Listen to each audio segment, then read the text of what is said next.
Steve Jobs, il a dit « Votre temps est précieux, donc ne le gâchez pas à vivre une existence qui n'est pas la vôtre. »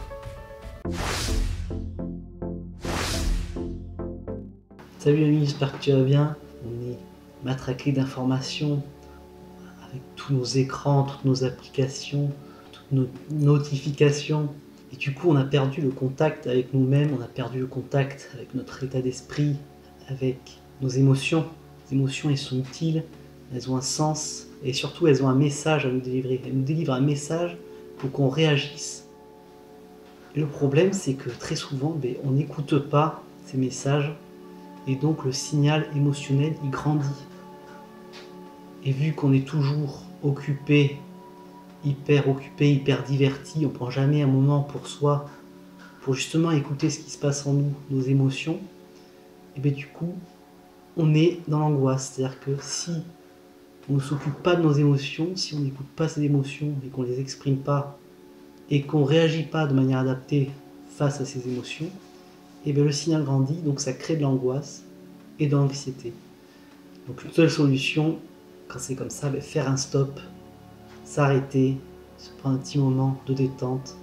Qu'est-ce qui vient? Quelles sont les pensées qui viennent? Quelles sont les émotions qui viennent? Dans quel état on se trouve? Parce que si on est à l'écoute de son corps, un état désagréable, c'est normal d'être dans un état désagréable.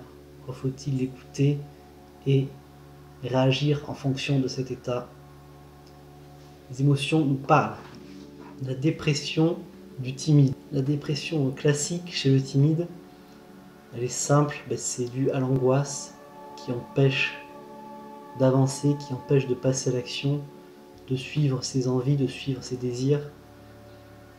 Et donc l'angoisse est de plus en plus forte parce que le timide se cache, il cache ses émotions, mais il cache aussi ce qu'il veut vraiment. Et du coup, cette angoisse qui augmente et du coup ça crée un non-sens dans la vie du timide puisqu'il ne suit pas ses aspirations et ses envies. Et donc ça se transforme en un sentiment d'impuissance. Et là du coup on se rapproche de la dépression parce que la dépression c'est justement un état de tristesse profond lié à ce sentiment d'impuissance. Du coup, des solutions, il y en a deux. Déjà diminuer l'angoisse, apprendre à se détendre, apprendre aussi à être plus à l'aise en société. Donc ça passe par un travail de la voix, travailler sa voix, travailler son corps, sa posture aussi. Et s'exposer à ses peurs, bien sûr, pour pouvoir justement s'insérer dans la société, pour pouvoir trouver sa place dans la société, vraiment exister en tant qu'individu dans la société. Et ça d'être plus à l'aise en société, ça permet aussi d'arriver à s'affirmer et de trouver du sens. Mais c'est pas non plus donné à tout le monde de se connaître justement, de trouver du sens dans la vie parce que il y a un manque de connaissance de soi.